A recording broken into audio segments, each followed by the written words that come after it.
आज हम एक नई जानकारी की ओर बढ़ेंगे। आइए देखते हैं। सबसे पहले जानेंगे साइंस यानी कि विज्ञान। साइंस शब्द की उत्पत्ति लैटिन भाषा के साइंटिया शब्द से हुई,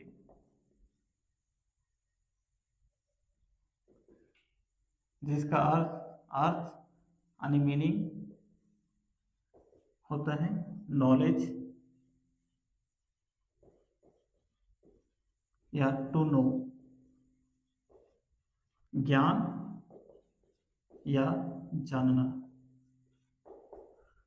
अर्थात हमारे आसपास के वातावरण तथा वातावरण में होने वाली सभी घटनाओं का एक क्रमबद्ध अध्ययन विज्ञान साइंस कहलाती है।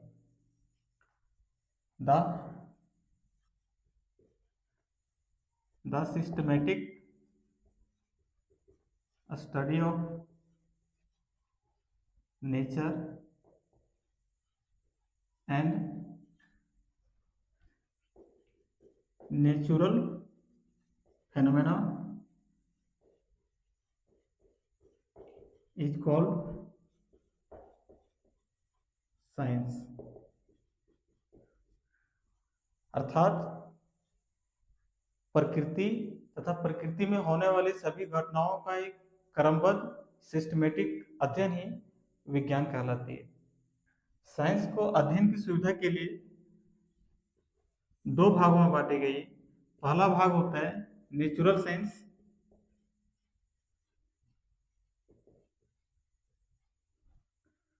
और दूसरा होता है फिजिकल साइंस।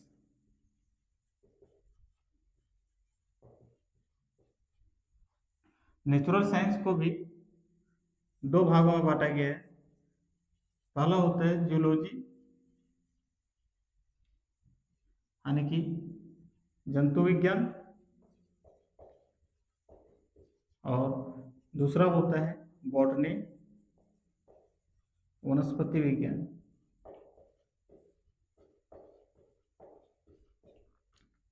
जूलॉजी के अंतर्गत इस धरती पर जितने भी सारे जीव जंतु हैं इसका अध्ययन किया जाता है और बॉटनी के अंतर्गत इस पृथ्वी पर सभी तरह के पेड़ पौधों के बारे में अध्ययन की जाती है। फिजिकल साइंस को भी दो भागों में बांटा गया है। पहला है फिजिक्स और दूसरा होता है केमिस्ट्री।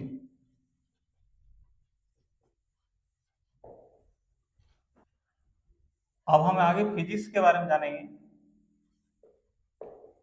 यानी कि भौतिकी।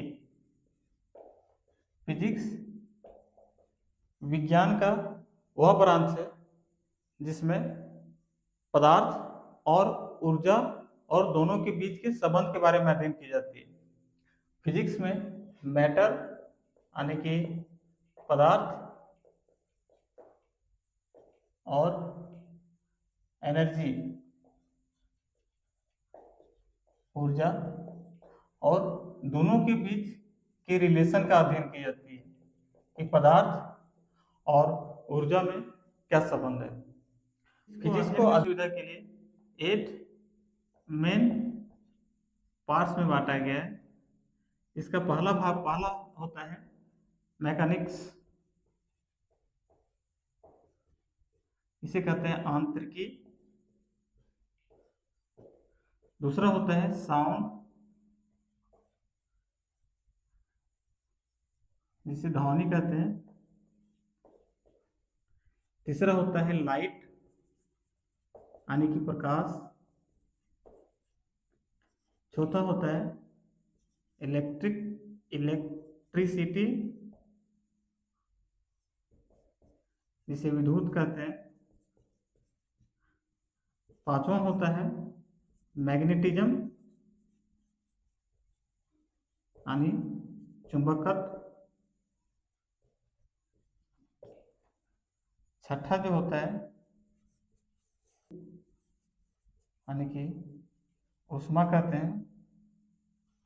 और सातवां जो होता है मॉडर्न एंड एटॉमिक साइंस होती है।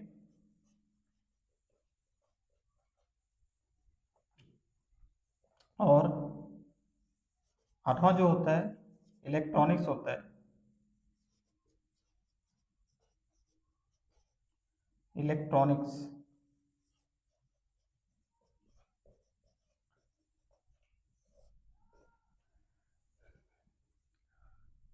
अब हम फिजिक्स का पहला जो ब्रांच है मैकेनिक्स यानी आंतरिकी के बारे में समझेंगे। आंतरिकी फिजिक्स का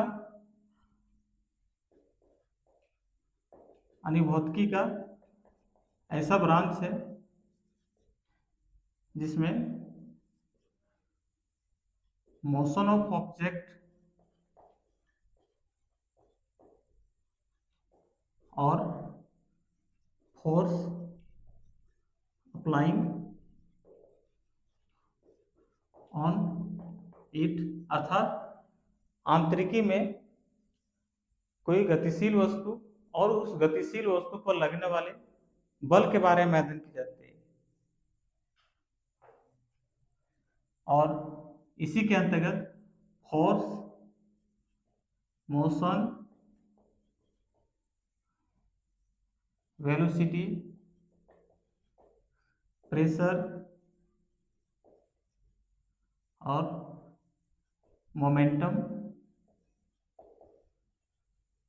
और टॉर्क आदि के बारे में अध्ययन किए जाते हैं। यानी मैकेनिक्स एक ऐसा फिजिक्स का ऐसा ब्रांच है जिसमें मोशन और मोशन के कारण का अध्ययन की जाती है। आप इसी में समझेंगे क्वांटिटी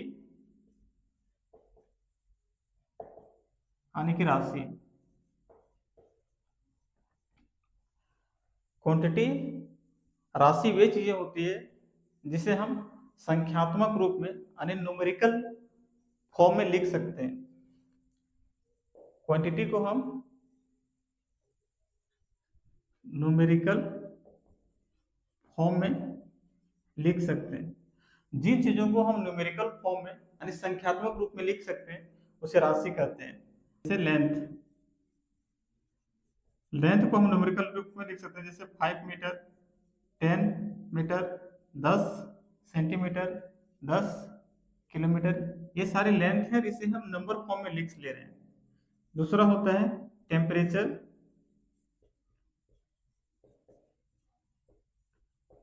टेम्परेचर यानी कि तापमान। तापमान को हम लिख सकते हैं 5 kelvin, 10 kelvin, 5 degree Celsius, 9 degree Celsius. तापमान को हम नंबर फॉर्म में लिख सकते हैं, इसलिए ये राशि है। और भी लिख सकते हैं जैसे फोर्स यानी बल। फोर्स को लिख सकते हैं 5 न्यूटन, 10 न्यूटन, 15 न्यूटन, 10 बार। ये सारी क्या है? ये सारी क्वांटिटी है यानी राशि है। इन चीजों को हम न्यूमेरिकल फॉर्म में यानी संख्यात्मक रूप में लिख सकते हैं।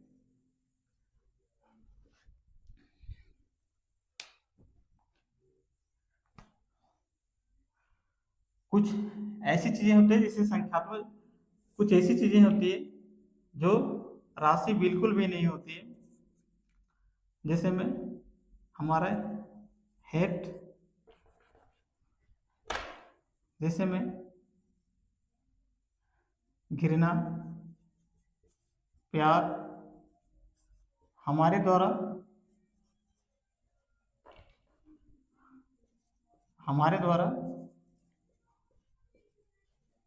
बोली गई भाषा। इन चीजों को हम संख्यात्मक रूप में न्यूमेरिकल फॉर्म में नहीं लिख सकते हैं, इसलिए राशि नहीं है। हम कभी ये नहीं कह सकते हैं कि किसी व्यक्ति से हम 10 केजी का घृणा कर रहे हैं या 10 केजी का प्यार कर रहे हैं, या आज मैं 10 मीटर बोल चुका हूँ, क्योंकि इन चीजों को हम न्यूमेरिकल फॉर्म में लिख ही नहीं सकते, इसलिए ये चीजें राशि बिल्कुल भी नहीं होती। अब हम आगे जानेंगे फिजिकल क्वांटिटी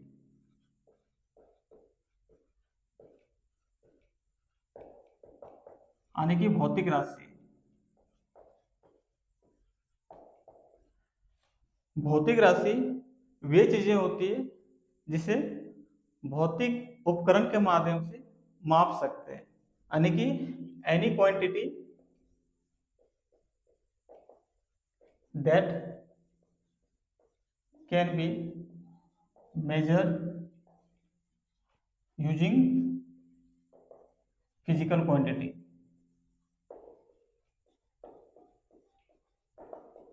यानी जिन चीजों को हम भौतिक उपकरण का प्रयोग करके माप सकते हैं उसे हम फिजिकल क्वांटिटी कहते हैं। जैसे में स्पीड, यानी चाल को हम माप सकते हैं स्पीडोमीटर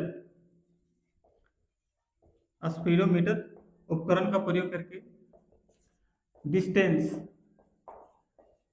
डिस्टेंस यानी कि लेंथ को भी हम माप सकते हैं मीटर में। मीटर का प्रयोग करके हम माप सकते हैं।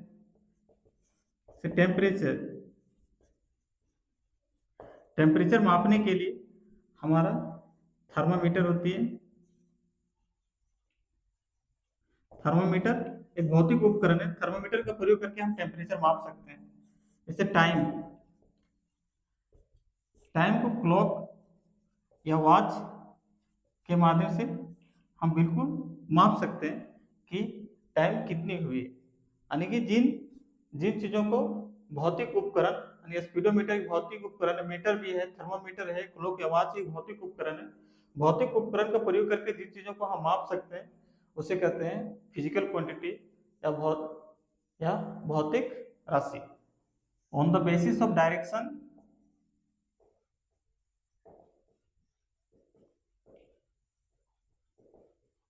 दिशा के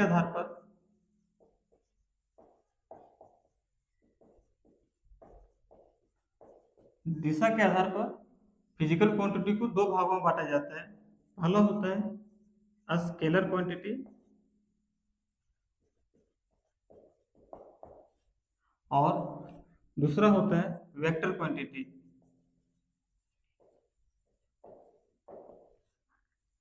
स्केलर को अदिश राशि कहते हैं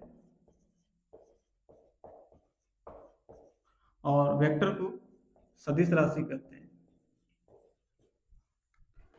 जिस राशि का केवल मैग्नीट्यूड होता है, यानी कि जिस राशि का केवल मैग्नीट्यूड होता है, यानी परिमाण ही होते हैं सिर्फ, उसे हम अदिश राशि कहते हैं। और जिस राशि का मैग्नीट्यूड के साथ साथ डायरेक्शन भी होती है उसे हम वेक्टर क्वांटिटी या सदिश राशि कहते हैं। इसमें स्केलर क्वांटिटी में सिर्फ परिमाण होती है। जैसे में डिस्टेंस,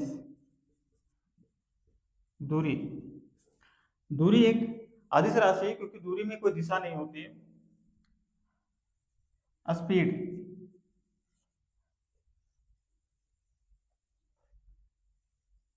मास, टाइम, इलेक्ट्रिक करंट,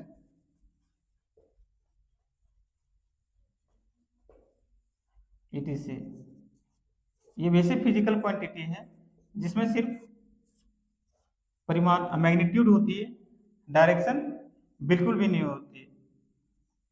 लेकिन वेक्टर क्वांटिटी ऐसी क्वांटिटी होती है जिसमें मैग्नीट्यूड और डायरेक्शन दोनों होती है। जैसे में डिस्प्लेसमेंट, यानी कि विस्थापन, दूसरा वेलोसिटी, तीसरा फोर्स, चौथा मोमेंटम,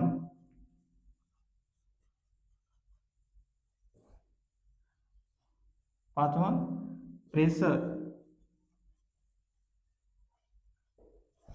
ये वैसे फिजिकल क्वांटिटी है जिसमें मैग्नीट्यूड के साथ साथ डायरेक्शन होती है। जैसे एग्जांपल के तौर पर समझ सकते हैं, यदि किसी बर्तन में 5 kg वस्तु रखी गई है और इस बर्तन में हम किसी भी डायरेक्शन में से जाकर इसमें 5 kg और भी ऐड कर देंगे। अगर हम इस डायरेक्शन से जाएंगे 5 kg ऐड करेंगे तो भी, और इस डायरेक्शन से जाएंगे और 5 kg ऐड करेंगे तो भी इस पर कोई फर्क नहीं पड़ेगा। लेकिन एक वस्तु है जिस पर इस डायरेक्शन से 5 न्यूटन का फोर्स लगाया जाता है और इसी वस्तु पर अपोजिट डायरेक्शन से भी 5 न्यूटन का फोर्स लग जाता है, तो इस वस्तु पर नेट फोर्स जो होगी ये हो जाएगा 0, क्योंकि अपोजिट लग रहा है। इसी इसी वस्तु पे यदि इसी वस्तु पर यदि इस डायरेक्शन से 5 न्यूटन का फोर्स लगे और इसी डायरेक्शन से भी 5 न्यूटन का फोर्स लगे, तो इस वस्तु पर नेट फोर्स 5 + 5 10 न्यूटन हो गया। यानी कि फोर्स जो है डायरेक्शन पर निर्भर करता है। किसी वस्तु पर यदि फोर्स लग रही है तो डायरेक्शन बहुत ही इंपॉर्टेंट रोल प्ले करता है कि उस वस्तु पर फोर्स किस डायरेक्शन से लग रहा है और कितनी मात्रा में लग रहा है। इसलिए फोर्स क्या है, एक वेक्टर क्वांटिटी है। आगे बढ़ेंगे और जानेंगे यूनिट यानी कि इकाई। It is the standard quantity which is used to measure physical quantity।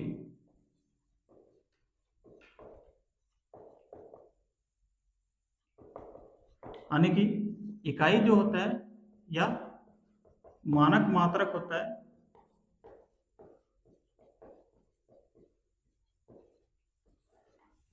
Unit जो होता है मानक मात्रक होता है जिसका प्रयोग भौतिक राशि को मापने के लिए की जाती है।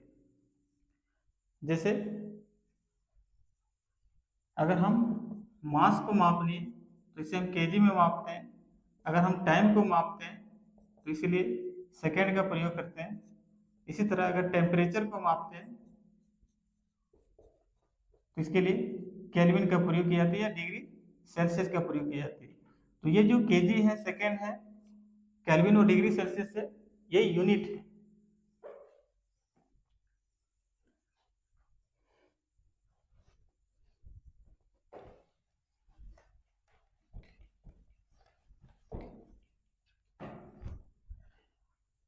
अब आगे सीखेंगे टाइप्स ऑफ यूनिट्स, यानी कि इकाई के प्रकार।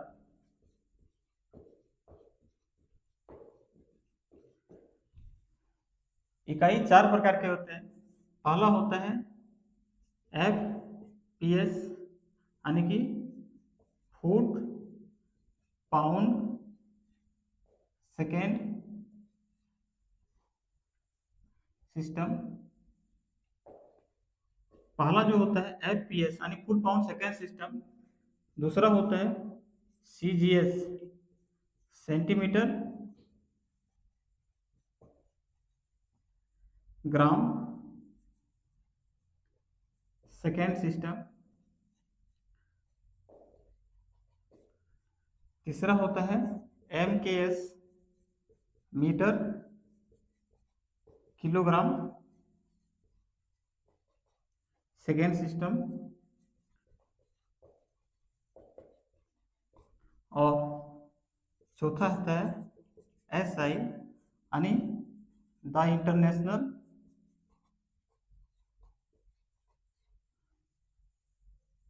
System of units.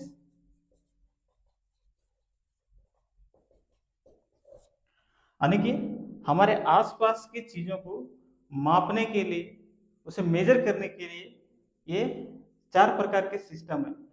FPS foot pound second system, दूसरा है CGS centimetre gram second system, MKS metre kilogram second system, और आधुनिक जो वर्तमान समय में वस्तुओं को मेजर करने में प्रयोग की जाती है SI यूनिट की जाती है, the international system of units. परिस्थिति ये थी कि अलग अलग देश अलग अलग यूनिट का प्रयोग कर रहे थे। इसके लिए लोगों को व्यापार करने में, ट्रेड करने में बहुत ज्यादा परेशानी हो रही थी। इसलिए विभिन्न देशों के वैज्ञानिक और लोग एक जगह बैठे और ये तय किए कि पूरी दुनिया के लिए चीजों को, वस्तुओं को माप तोल के लिए एक स्टैंडर्ड रूप होना चाहिए। इसलिए 1960 यानी 1960 में पेरिस के अंतर्गत एक बैठक हुई और इसी बैठक में SI सिस्टम को लाया गया, इंटरनेशनल सिस्टम ऑफ यूनिट्स को लाया गया। और SI यूनिट्स में 7 फंडामेंटल यूनिट्स है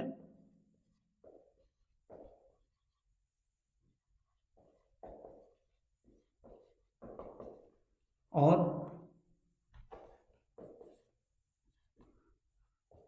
2 सप्लीमेंट्री यूनिट्स को रखा गया है।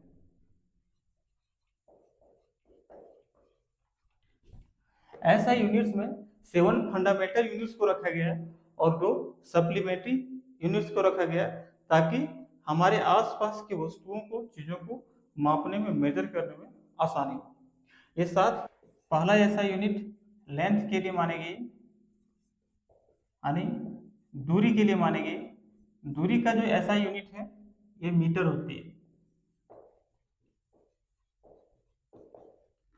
दूसरा होता है मास, यानी द्रव्यमान।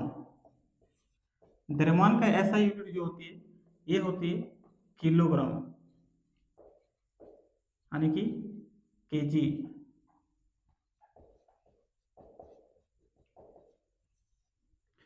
तीसरा होता है टेम्परेचर, यानी तापमान। तापमान का जो मात्रक होता है ऐसा ही मात्रक, इसे केल्विन कहते हैं।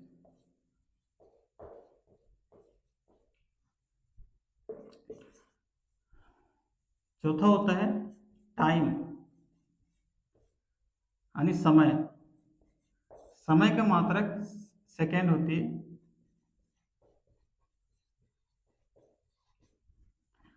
पांचवा जो होता है इलेक्ट्रिक करंट,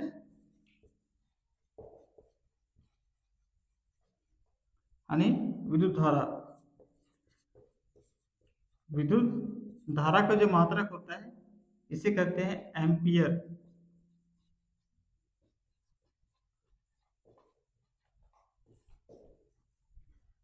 छठा जो होता है amount of substance, amount of substance, यानी कि पदार्थ की मात्रा। पदार्थ की मात्रा का जो ऐसा ही मात्रक होता है ये होता है मोल।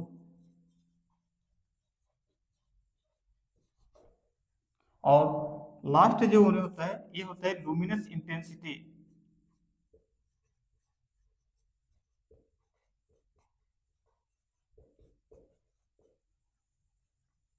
यानी इसे ज्योति तीव्रता कहते हैं और इसका मात्रक होता है कैंडेला।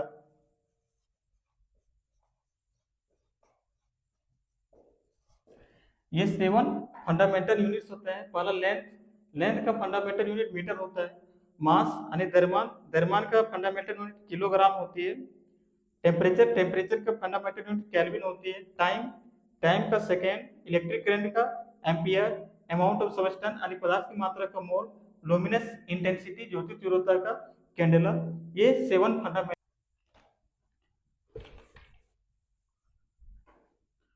दूसरा होती है सॉलिड एंगल के लिए, इसे कहते हैं ठोस कोण।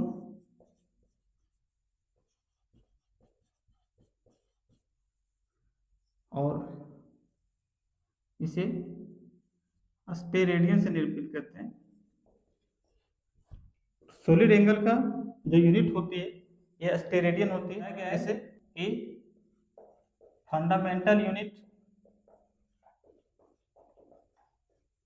7 होते हैं और फंडामेंटल के यूनिट्स के अंतर्गत ही 2 सप्लीमेंट्री यूनिट होते हैं। ये फंडामेंटल यूनिट्स और सप्लीमेंट्री यूनिट्स स्वतंत्र होते हैं, किसी दूसरे यूनिट पर निर्भर नहीं रहते। ये इंडिपेंडेंट होते हैं। इसे किसी दूसरे यूनिट की कोई आवश्यकता नहीं होती। लेकिन डिराइव्ड यूनिट यानी व्युत्पन्न मात्रक होते हैं। व्युत्पन्न मात्रक फंडामेंटल यूनिट से ही बने होते हैं, यानी डिराइव यूनिट्स फंडामेंटल यूनिट्स पर निर्भर रहते हैं। जैसे में ये डिपेंडेंट होते हैं on fundamental units.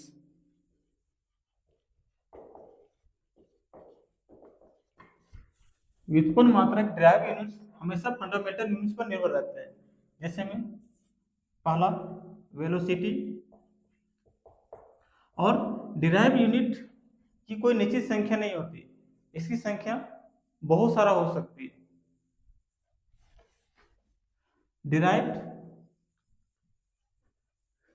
Derive unit की संख्या हजारों और बहुत सारा हो सकती है, इसकी कोई निश्चित संख्या नहीं होती। लेकिन फंडामेंटल यूनिट्स हमेशा 7 होते हैं और 2 सप्लीमेंट्री यूनिट्स ही होते हैं। जैसे डिराइव यूनिट में पहला होता है वेलोसिटी। वेलोसिटी बराबर होता है डिस्प्लेसमेंट बाय टाइम। दूसरा होता है एक्सेलरेशन यानी त्वरण, इसे वेग कहते हैं। ये होता है वेलोसिटी बाय टाइम। तीसरा होता है फोर्स यानी बल।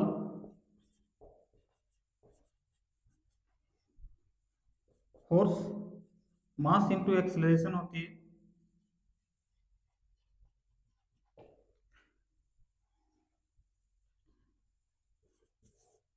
चौथा जो होता है ये मोमेंटम होती है यानी संवेग।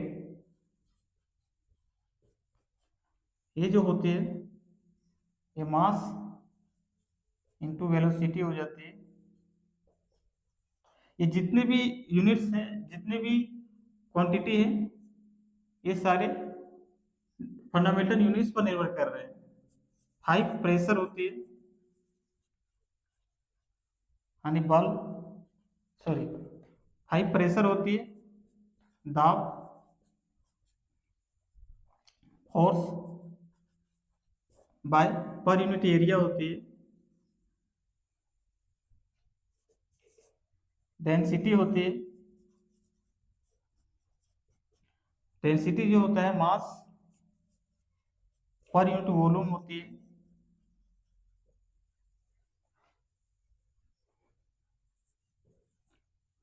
इम्पल्स होती है यानी आवेग जो होती है, आवेग फोर्स इंटू टाइम होती है। वर्क होती है, वर्क बराबर होता है फोर्स इंटू डिस्प्लेसमेंट।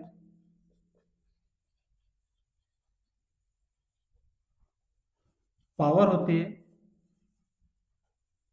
पावर बराबर होता है वर्क अपन टाइम। ये सारे जितने भी यूनिट्स हैं, ये सारे यूनिट्स डिराइव यूनिट हैं और ये सारे यूनिट फंडामेंटल यूनिट पर निर्भर कर रहे हैं। सम इंपॉर्टेंट यूनिट्स के बारे में जानेंगे। पहला होता है लाइट ईयर यानी कि प्रकाश वर्ष। प्रकाश वर्ष दूरी का मात्रक है और प्रकाश के द्वारा एक वर्ष में चली गई दूरी प्रकाश वर्ष यानी लाइट ईयर की कहलाती है।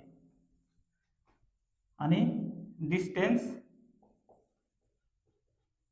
Travel by light in one complete year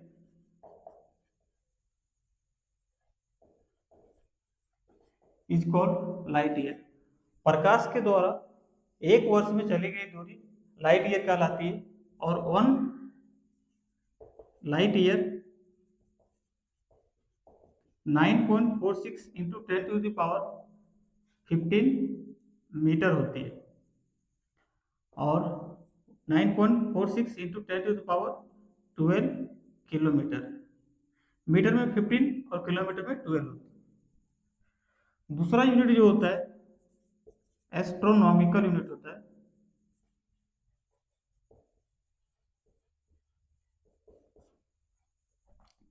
यानी खगोलीय दूरी। खगोलीय दूरी पृथ्वी और सूरज के बीच की दूरी को खगोलीय दूरी कहते हैं, एस्ट्रोनॉमिकल यूनिट कहते हैं। यानी डिस्टेंस, यानी distance between sun and earth is called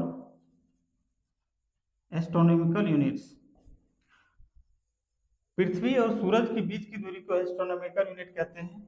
और वन एस्ट्रोनॉमिकल यूनिट होती है 1.496 इंटू 10⁻11 मीटर। और तीसरी दूरी जो होती है ये होती है पार्सेक। दूरी की सबसे बड़ी यूनिट जो होती है ये पार्सेक होती है। और एक पार्सेक जो होती है 3.086 इंटू 10⁻16 मीटर होती है। यानी कि दूरी की सबसे बड़ी यूनिट जो होती है ये पार्सेक होती है। इसको अब हम जानेंगे डायमेंशन, यानी विमाएं। डायमेंशन से हमें ये पता करने में आसानी होती है कि कोई भी भौतिक राशि किन किन फंडामेंटल यूनिट से मिलकर बनी हुई। और डायमेंशन में मास को, यानी द्रव्यमान को एम से निरूपित की जाती है। टाइम को, यानी समय,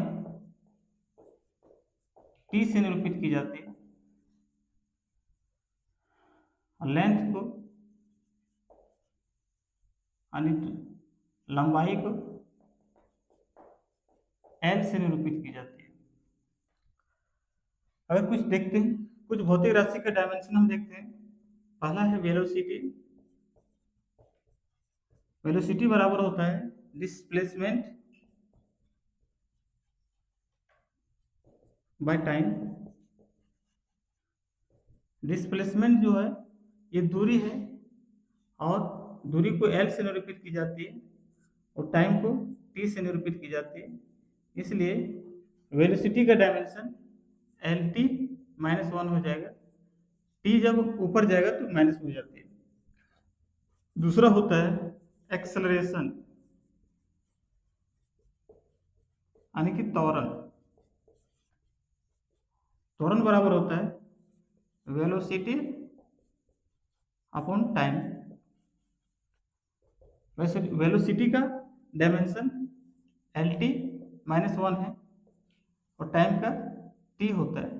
ये टी जब ऊपर जाएगा तो एल टी -2 हो जाएगी, यानी कि एक्सेलरेशन का डायमेंशन एल टी -2 होता है। तीसरा होती है फोर्स। फोर्स बराबर होता है मास इंटू एक्सेलरेशन। मास का डायमेंशन m होती है और एक्सेलरेशन का डायमेंशन एल टी -2 होती है और इसका डायमेंशन एम एल टी -2 होती है। अब आगे है प्रेशर, यानी दाब। दाब बराबर होता है फोर्स बटा पर यूनिट एरिया। और फोर्स का डायमेंशन एम एल टी -2 होती है और एरिया का डायमेंशन एल स्क्वायर होती है, यानी एरिया लंबाई का डबल होता है। तो इसका हो जाएगा स्क्वायर, अरे एल कट जाएगा, एम एल -1 टी -2। यानी कि प्रेशर का जो डायमेंशन होगा ml-1 T-2 होती है। पांचवा जो होता है ये डेंसिटी यानी घनत्व, ये होता है mass upon per unit volume, और मास का डायमेंशन m होती है और वॉल्यूम का डायमेंशन L3 हो जाती है, और इसका ml-3 हो जाएगी। छठा होता है मोमेंटम यानी संवेग। संवेग का जो यूनिट जो होता है ये होता है फोर्स इंटू वेलोसिटी। अगला है मोमेंटम यानी संवेग। संवेग मास इंटू वेलोसिटी होती है। मास को m से निरूपित की जाती है और वेलोसिटी का LT-2 होती है। टोटल मोमेंटम का जो डायमेंशन होगा mLT-2 हो जाएगी। सातवां होता है वर्क यानी कार्य। वर्क बराबर होता है फोर्स इंटू डिस्प्लेसमेंट, और फोर्स का जो डायमेंशन होती है mL-2 और डिस्प्लेसमेंट का L, क्योंकि दूरी है इसलिए टोटल वर्क का डायमेंशन हो जाएगा m L और ये यहाँ पे है mL2T-2। और 8 में होती है पावर। पावर यानी ऊर्जा, पावर यानी शक्ति। पावर बराबर होता है वर्क डन बटा टाइम, और वर्क का जो डायमेंशन होती है mL2T-2, और टाइम का जो डायमेंशन होता है ये होता है T, इसलिए टोटल सिस्टम का डायमेंशन हो जाएगा mL2T। जब ऊपर जाएगी तो T यहाँ -2 पहले से ही एक और चल जाएगी, यहाँ -3 हो जाएगी। ये कुछ फिजिकल क्वांटिटी के डायमेंशन। जैसे जरूर अब हम symbol of various power of 10 यानी 10 के विभिन्न घातों को समझेंगे। 10 के विभिन्न घातों को किस नाम से जानी जाती है। सबसे पहला होता है 10 का पावर 1, इसे डेका कहते हैं, इसे DA से लिखी जाती है। 10 का पावर -1 को डेसी कहते हैं, इसे D से निरूपित की जाती है। 10 का पावर -2 को सेंटी कहा जाता है, इसे C से निरूपित किया जाता है। 10 का पावर -3 को मिली कहा जाता है, इसे स्मॉल f से निरूपित की जाती है। 10 का पावर -6 को माइक्रो कहा जाता है और इसे माइक्रो से निरूपित की जाती है। 10 का पावर -9 को नैनो से निरूपित की जाती है, इसे स्मॉल n से निरूपित की जाती है ना। 10 का पावर -12 को पिको कहा जाता है, इसे स्मॉल p से निरूपित की जाती है। 10 का पावर -15 को फेम्टो या फर्मी कहा जाता है। 10 का पावर -15 को फेम्टो या फर्मी से कहा जाता है, इसमें स्मॉल f से निरूपित की जाती है। और 10 का पावर -18 को एटो कहा जाता है, इसे स्मॉल a से निरूपित की जाती है। यानी ये 10 के विभिन्न घात है। 10 का पावर 1 को डेका, 10 का पावर -1 को डेसी, 10 का पावर -2 को सेंटी, 10 का पावर -3 को मिली, 10 का पावर -6 को माइक्रो, 10 का पावर -9 को नैनो, 10 का पावर -12 को पिको, 10 का पावर -15 को फेम्टो या फर्मी, 10 का पावर -18 को एटो कहा जाता है। इसमें से एक बात और नोट कर लेंगे कि 10 का पावर 10 को कहते हैं एंगस्ट्रम। ये न्यूक्लियस ऑफ एटम के लिए हो जाती है, इसे ए से निरूपित की जाती है। इसी तरह यहाँ पे 10 के जितने भी पावर है सब माइनस में, इसी तरह 10 के पावर अगर हम प्लस में लें, जैसे 10 का पावर 1 को डेका कहते हैं, 10 का पावर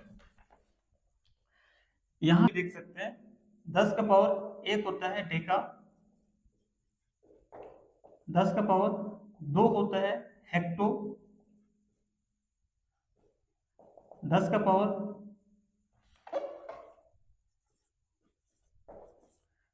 पावर 3 होता है किलो, 10 का पावर 6 होता है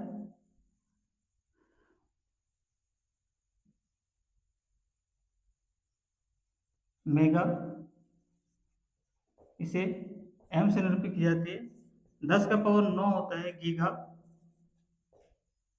जी से निरूपित की जाती है।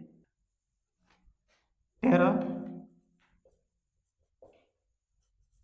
10 का पावर 15 होता है पेटा, और 10 का पावर 18 होता है एक्सा। 10 का पावर 1 डेका होती है, 10 का पावर हेक्टो होता है, 10 का पावर 3 किलो, 10 का पावर 6 मेगा, 10 का पावर 9 गीगा, 10 का पावर 12 टेरा, 10 का पावर 15 पेटा, 10 का पावर 18 एक्सा होती है। ये 10 के विभिन्न घात होते हैं और इसे जानना भी बेहद जरूरी है।